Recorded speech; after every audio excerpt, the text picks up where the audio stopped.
Yun na nga, magandang araw ulit. So yun, kami mamamalingke dito. Naghahanap kami ng magandang pamamalingkihan. So nagsawa na ata kami sa Arcade at saka sa Tesco. So parang ang gusto namin maiba naman yung aming bibilhan. Ayan, naghahanap kami ng bagong ruta ng bus. At ito na, nakapaghanap na kami ng bagong pamimilhan.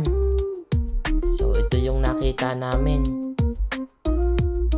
Ayan, medyo maliit lang siyang pamilihan pero okay din.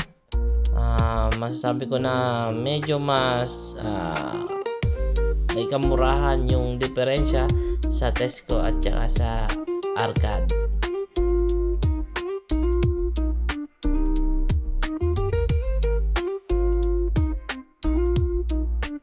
At ito na nga, papasok na kami. So sa pamimili namin, hindi talaga mawawala yung una, gulay.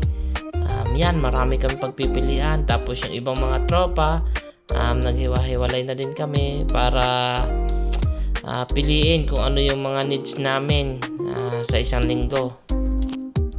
At ito, ang ganda.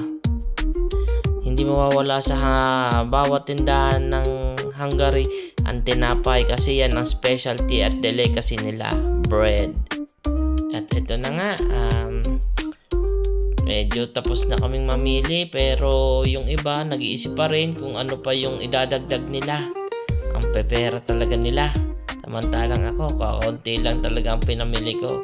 Yung budget lang kasi mamumura ako ng misis ko.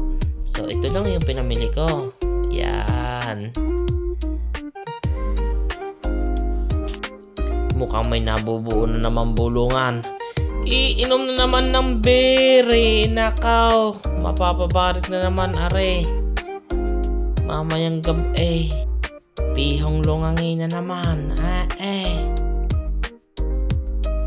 At pagkatapos ko ngang mamili, yan, nagyakag muna kay parang Armando. Magpalamig muna at mag-ice cream.